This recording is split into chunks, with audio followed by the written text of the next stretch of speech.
But let's bring him in. He's with us off the top of the show. Sean McGuire, live from I-95, it looks like. Sean, we know the golf attire. First off, let's start off. What do you shoot today, and how many strokes are you subtracting from your actual score? I kept score for probably the first 8 or 9 holes, and then I think I teed off on 10. It wasn't good from there, and then so I stopped counting. But I kept up with the group. Oh, man. That's what matters. You do the same thing as me. 9 holes, that's my attention span. Oh, man. Yeah. All right, the important stuff, where the attention span stayed. Day one of OTAs, not just rookies, but the vets showing up, those that did report. What stood out to you day one, seeing Drake May with his receivers, veterans as well, and also first looks at the ones on the offensive line for the Pats as well? But what stood out to you just from day one of OTA observations for the Patriots? Yeah, no, and I actually wrote about this for NESN.com yesterday. I would say the biggest thing that stood out was it was like a seniority line. It was, Jacoby Brissett was taking first-team reps. Bailey Zappi was taking pretty much second-team reps. And then it was Drake May and Joe Milton after that. So it was most noticeable among quarterbacks, but that's really what the case was at wide receiver. KJ Osborne and Tyquan Thornton were the first team reps for those guys. In these, quote unquote competitive, I guess they're called competitive, but it's 11 on 11 and 7 on 7 with no pads. So, make of that what you will, but I would say that's the biggest thing that stood out to me.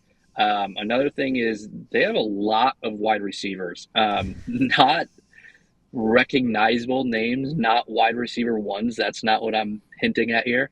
But they have a lot of guys. There is 10 of them, and that's without Kendrick Bourne. So altogether 11. And then it was just, I think the offensive line mixtures kind of stood out. Caden Wallace was the third round offensive tackle who they sound pretty confident in moving from the right to the left.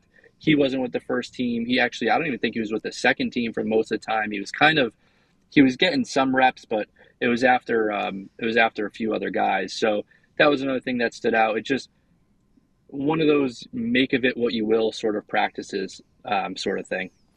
S-Mac, we'll come back to all 20 of those receivers you watched because, it's strength in numbers. Somebody's got to play out of that group, I would think. But I want to talk quarterbacks with you. There's 4 quarterbacks right now, and Gerard Mayo had a quote I'm sure you heard, and I want to get your thoughts on. Quote, once we get to training camp, that's real football. Out here in the spring, we'll rock with 4, but as soon as we get to training camp, you're going to start paring down the roster.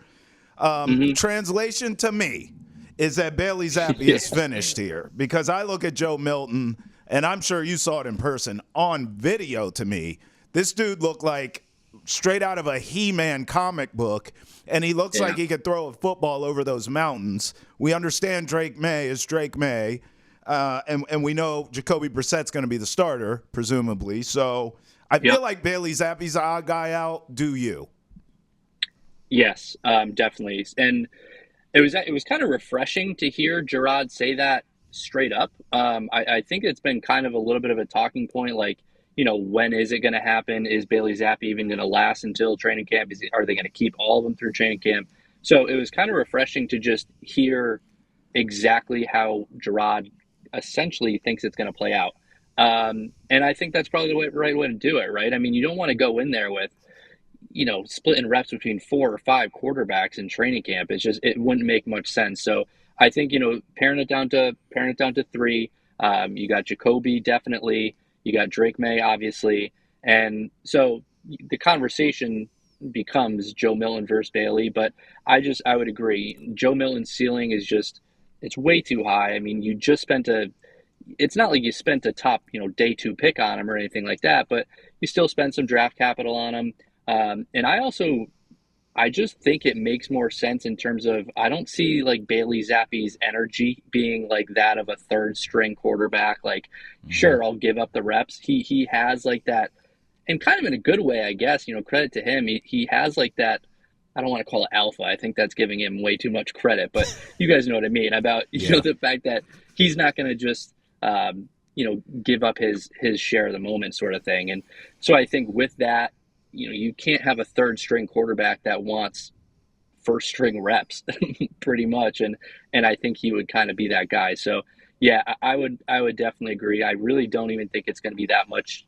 They're going to say it's a competition. They're going to, all that sort of thing. But I really don't think it's going to be. Yeah, I don't mind that he has that edge to him, but this is a guy in Bailey Zappi went from, I'm just hoping I make a roster to actually got starter reps 2 seasons in a row, executed both offenses, ran it better than Mac Jones. So that confidence is there for him. That's a guy that could step in and be a serviceable backup if you need him to keep the offense on track. Yep. I just don't see it in this room between Jacoby, Drake May, and Joe Milton. But we'll get to that at a later time. Talking about the wide receivers, you said there was 10 of them. You don't count Kendrick Bourne. Yes, that's 11. To me, it's Kendrick Bourne, Jalen Polk, Javon Baker. Those are the 3 guys that are safe in making the team. Then you have the Pop Douglases, the Juju Smith-Schusters, the Tyquan Thorntons, Kayshon Boutte, Jalen Reagor. Who do you see those 2, maybe final 3 spots going to out of the wide receivers that you're seeing at OTAs right now? I think Pop is definite. I would say, I would really probably even say that there's a good chance that he's going to be like could be a starter for them. When it comes to Kendrick Bourne and Pop and maybe Jalen Polk called the top 3. Javon after that, definitely. I don't know. I'm going to still say I think Juju's going to make the team. Oh. Yeah, and he spoke with us yesterday, and he sounded very well. I guess everyone sounds confident in mid-May and best early August and all that. Right. Yeah, exactly. So he was very confident in what he's going to bring, all that sort of thing. So I think he'll be in the group as well. So it'll be interesting. It's just seeing those guys go through the drills. There's not a lot of they don't differentiate a lot. It feels like you're watching 6, 7, 8 of the same guys, same players, just based on their size and their skill set and all this sort of stuff. So it's not a very diverse group of receivers, I guess, is kind of what I'm getting at. Dynamic, another way I'd put it too. But I agree. Yeah. Break down the offensive line for us. I mean, obviously, update us on Cole Strange too. What's up with him? Mm-hmm. Yeah, so I'm sure everyone saw the Rappaport thing today. It was, Gerard said yesterday he was asked for, I think the exact question was like a rough timeline. And he said, a lot of times you'll call guys day to day. Sometimes you'll call them week to week. He's really like a month by month case. And again, in mid-May, you don't think of month by month, okay, that means maybe July or, training camp or whatever, that sort of thing. That could be month by month if you're looking at August and that sort of timeline. So I didn't think anything too severe of that, but the Rappaport report that just came out today about, missing at least the start of the season, I think is pretty notable. I actually might even said to you guys last time I was on that I think Layden Robinson has a legit chance to, serve as a starter even, and that would be taking Cole Strange's job. So I don't know if it's so much in the case of like, oh my God, this is a huge loss. It's just the offensive line is not in a good position, and losing another guy due to injury just makes it worse, right? I mean, it's less bodies, it's less competition in there. So I do think that, the first round pick, all that sort of thing, like I'm not going to put Cole Strange in that sort of category. I don't think you're losing a first round pick per se, but you're losing a guy that you thought maybe could start for a group that, is just the starters are up in the air, put it that way. Yeah. Especially on a left side where you're going to have a swing tackle starting at left tackle, and now you're ready to go with the patchwork type of play. Because Sidney So, who many said should be the starter at right guard, did a good job for them last season. We're seeing him at left guard, and then who do you have slotting in? Maybe Antonio Mafi, who has split time there between left and the right side. It's all up in the air. We also heard from Keon White, second-year defensive lineman, was great out of Georgia Tech for the Pats last season. But he mentioned it's day and night between Bill and Gerard Mayo because Bill would always be cursing at the players nonstop. If someone said that's a good thing, right? And he's like, no, I want that. I want the hard coaching. Yeah. What stood out to you as someone that's been there for Patriots practices in the past, games throughout the last few seasons, to now watching Gerard run the show as the head coach on the field of this team? I mean, it's just different. It really it's kind of weird. The first day of like the rookie mini camp, going over there without Bill Belichick, I it was just a weird feeling. And I mean, all off season we're hearing about the culture and all this sort of thing, and it's clear that Gerard is more of a player's coach and all that. But it just feels different. Players are, I don't want to call it happier, but it seems like they're a little bit more relaxed. It was, right after Juju, he finished his media availability yesterday, and he kind of ran off and he said, like, you guys are going to see it. Like the locker room, like the vibes are high, is how he put it. And again, we can make of it what we will, and we kind of have over the last, since it happened in January. But when you hear players say that, you got to take it at face value at the same time. I mean, it's kind of a meaningful thing. So it's just, I would say it's still very, like all things, right? But it's still very early. Gerard is very new, so we'll see how the vibes are when this team is maybe 0-6 or 0-8 to start the year. Right. But right now it seems like players are happier, and it's kind of a fresh voice and new start sort of thing. S-Mac, you said it, brother. Like I mean, this team is young. They're going to have that youthful exuberance. It's a new head coach. It's a lot of new, right? That new car scent.